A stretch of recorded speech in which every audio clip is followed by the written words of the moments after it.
Hello there guys, and welcome to this quick virtual walk around of this really cool looking and really quite rare Mercedes-Benz A200D AMG Line Premium Plus.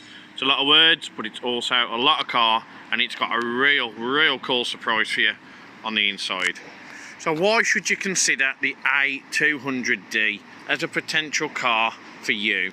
Well, let me tell you why. It's got an abundance of style, it's got the Mercedes-Benz essence of creativity, real nice design and incredible features, and of course that luxury and comfort that you'd associate with the brand.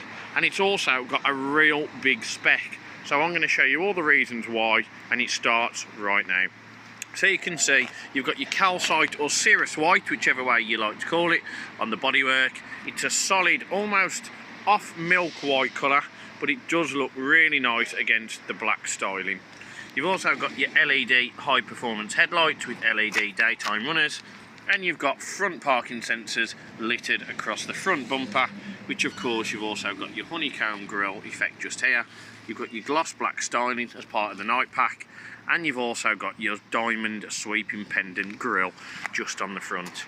You've got the big bold chrome and black Mercedes emblem, the TriStar just in the middle, and like I say, part of that night pack is of course the front splitter. You have also got down here the 18-inch AMG multi-spoke alloy wheels, which come in the gloss black with the chrome ring, which of course diamond cut, and you've got the black Mercedes caliper just behind. You've also, part of the black pack, got gloss black mirrors, gloss black roof and panoramic roof, which comes as standard on the premium pack. Part of the AMG styling pack, you have got the flared extended side skirts down here, which just pay homage to the Infotainment brand, and you've also got your really nice door handles here with the chrome finish just on the top, and you've got your de-chromed window surround from factory. Now you can see you have got your panoramic roof, which gives you a little bit of a glam of that incredible interior. But you can see electronically operated panoramic roof, and you've also got the rear end, which is gloss black as well, which gives it an effect that it's a full black pan roof. You've also got the black spoiler, black C-pillar, tinted privacy glass, and it just is a really wonderful looking little car, and one that is great on economy as well. So who says you have to choose over style or substance? Now moving down, you can see you've got your rear parking distance control, got your gloss black diffuser, again part of the night pack, with your dual chrome exit exhaust. Now moving round, what we'll do, we'll show you the LED rear headlights, and of course if you open up your boot, it's not electronically operated, it is manual. You can see you've got a decent sized boot. It's exactly what you'd expect from a little hatchback. It's not massive, but you could get in your essentials in there and easily do a shop at Tesco. And underneath you've got sufficient storage, so if you are taking this to buy Christmas presents for your little one, you can hide them in there, moms and dads. I know what you like, I know what you like. You've got a handle here to pull it down with, and you can see that there's a rear end. It's short, it's stout, it's stumpy, but it looks really cool, really performance, and a sporty little number. And that really is everything I can show you of the A200 from the rear and the outside, because this side looks exactly the same as the other side, but it's been really well looked after. It's in a very rare spec, and it's had a lot of options on there added when it was first purchased. So I think it's time now that we head inside and I show you exactly what some of those options entail. Let's go. So without question, the first thing that you see is of course the optional extra, which cost £799 when it was spec new, is the exclusive hazelnut leather.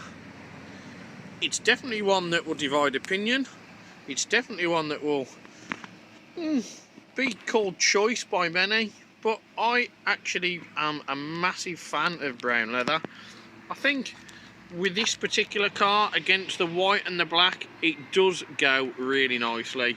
And of course, if it was any other brand other than a Mercedes, you probably couldn't get away with it. If it was a Fiat 500 or a Renault Clio, it just looks silly. But in this, it's that elegance that you associate with a brand. You can see as well on the rear seats, I don't think they've actually ever been used, but you've got ISOFIX, you've also got no rips, no tears, nothing at all to worry about with that. It's just a really, really nice clean car. And on the mats as well, I don't know if you can see it, you've also got the brown piping to match. But Mercedes don't make bad cars, and this one is no different. So what we'll do, we'll start on here. So as part of the Premium Plus, you can see you've got your electronic memory seating, which is also heated. You've got your electric folding door mirrors, electric windows, and you've got that really nice hazelnut brown with black contrast stitching on half of the door card as well. On the lower half, you've got the black Napa leather with, of course, the hazelnut brown stitching. You've got your illuminated door inlay just here, and you've got electronic lumbar support just on there. You've also got your sports pedals, and the dash itself is almost this 3D circular substrate here that is also in the hazelnut brown. Many brands would have just done the leather, but Mercedes said, nope, sod that, we're going to go out all out. And you can see that the instrument cluster as well, that is of course encased in the black leather with a hazelnut brown contrast stitching. Mercedes' attention to detail really is something that sets them aside from many of its rivals, and this A-Class against its category rivals such as the 118Ds, you've got the little Audi A3 diesels. I mean, this one would win hands down for its style and again its attention to detail. Now in the clock, as part of the AMG Line package, you can see you've got your checkered flag instrument cluster, which again is just a nice tip of the cap to its sporty big brother and cousins. Now to turn the car on, you can take that button out, but I would keep it in because it's nice. Press it on once, let your clocks get there. You can see the car's covered just over 40,000 miles. Press your foot on the brake, turn it on again, and it starts up. If you are low on fuel, as we are here, because there has just been a strike, you'll be able to see that you can click OK, but it will let you know. So no lights on the dash, aside from the fact my seatbelt's not on, which it's not going to be, and the parking brake, which is down here. So this is a good point actually. So the parking brake, you need your foot on the brake, and you pull it out to initialise it. To put it back on, press that in. While we're down there, you can also see you've got your fog light settings, you've got your automatic headlights and your parking lights as well. The air vents, you can see these do move round so you can get the right air to you. They are finished in black chrome and silver chrome as well.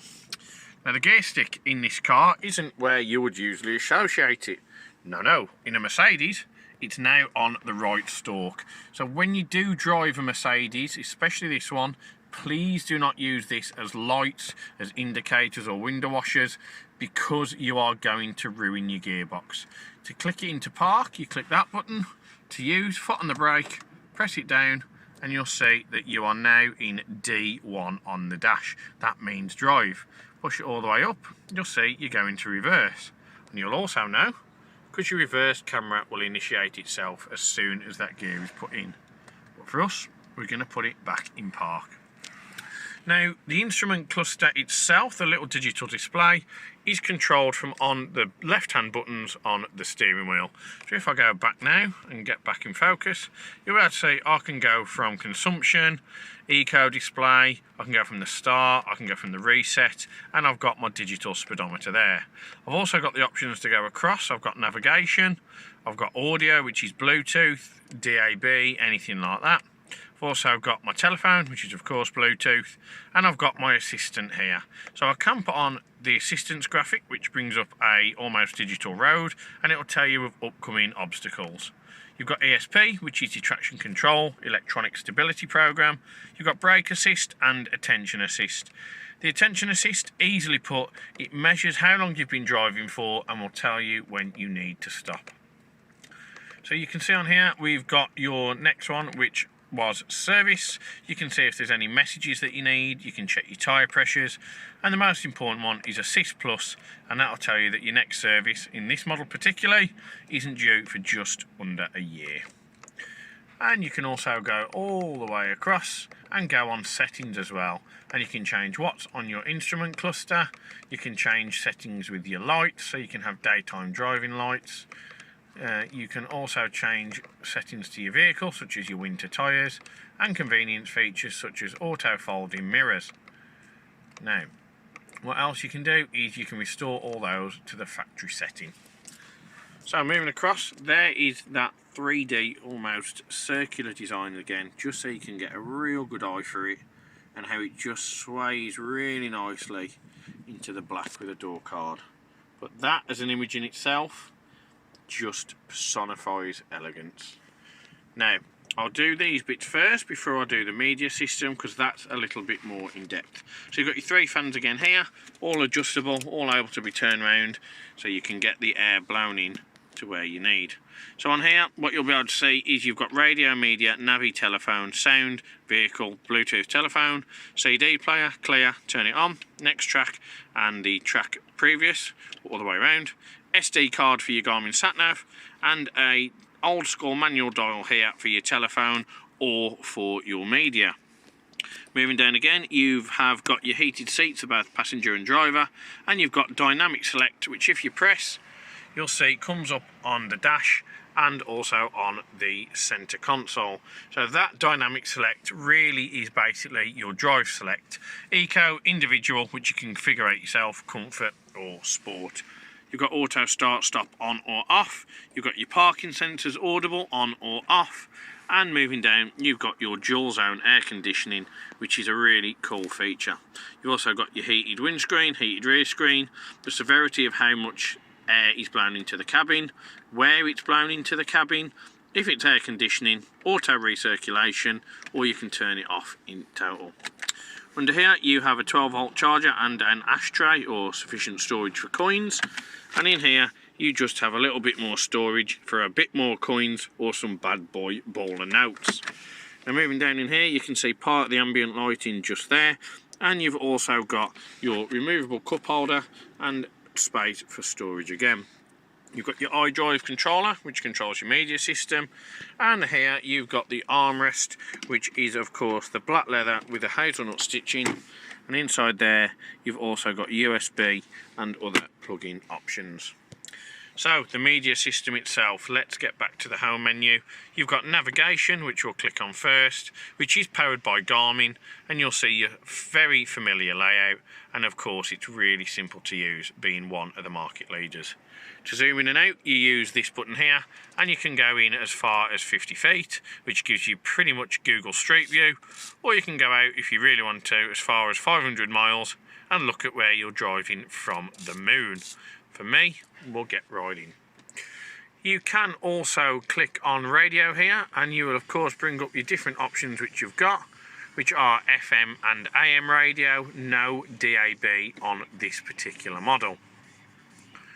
Now you can also, I'll just mute that sound, search for Jessica's iPhone, but if you can't find Jessica, you'll be able to connect your own and do it through the media there. You've also got Bluetooth audio, which I know is not connected, and you've also got media interface, you've got a memory card, you've got your disc, and of course you've got your information on your hard drive. Now you've got Bluetooth telephone, which again we were looking for Jessica's phone, but we know she's not there. Click on connect device and you'll easily be set up and ready to go. Vehicle settings, you can do quite a few things on this, so you can change your locator illuminator, you've got your interior lighting, exterior lighting, your ambient lighting colour. Now you've got quite a few different items on here, so you know you can really customise it to what you want, but for us there's only one colour, emerald green. Now the brightness, you can turn it, if I click on the button, you can turn it right the way down or right the way up. At night you will really see the benefit of this. It's not something that in the daytime you're going to see very well. You can also do the dynamic select, so what you can do on here, this is on the individual mode, you can configure it all to yourself. So you can do the engine and however you would want it, which I would do sport. Steering, they've probably got it set up right as comfort mode. Eco start stop off, and climate control on eco. Whoever's drove this before, you definitely know what you're doing. You can click on your consumption figures and measure that as you're driving, or you can get on the owner's manual and change certain things such as the time. Now if you go onto system settings, you're also able to change your functions, your volume, your language, your display, your rear view camera. So what you can do on this is, if you don't want it activated when you put your rear gear on, which would be crazy if you didn't, you can change it on there. Bluetooth, import and export, which would be your phone and your contacts, setup assistant, and reset it to factory standards. But that really is everything that I can show you on this A200D. But if you're still not sure that this is the car for you, then maybe you'd be glad to hear that every car we have here at Emerald is treated to the 128 point check prior to retailing. That just means we give it a full check over very meticulously in our RAC on-site approved workshop, and we do both cosmetic and mechanical checks. We service every vehicle here, which does ensure that there's no cross-contamination of oil or any confusion on what products have been used. And if there's less than 6 months MOT remaining when we take a car into stock, we will put a fresh ticket on there for you. So, if you've got any questions regarding the car, the plonker behind the camera, or of course our finance and part exchange options, then do please get in touch with a member of Team Green and we'll be more than happy to help. Thank you very much for watching this short video. We hope you've enjoyed it, and more importantly, we hope to see or hear from you soon. The last key feature before I leave I want to show you is of course the panoramic roof. So you can see here it goes halfway back, and you have got the option to pull the sunblind back so you can reveal the fixed panoramic roof at the rear. Now it's really easy to use this. You have got a button just on the top here, which is of course this. So if you hold it down and keep it held down, that will pull the panoramic roof forward and lock it into position. Now what else you can do is hold that down again, very simply, just like that, and that will pull the sunblind in, and that will black out any natural light and give it a really nice dark appearance inside. Again, to open, you hold that back once, that will open the sunblind and reveal the light. Hold it again, and that will open the panoramic roof for you half the way back. Now a really cool feature of this is if you did get out the car and you forgot to lock it and you thought, oh no, I've left my roof open, what you can do is have the key here, hold the key, and that will shut your panoramic roof for you and lock it into position without you having to be in the car. Tell you what, Mercedes, you have thought of everything.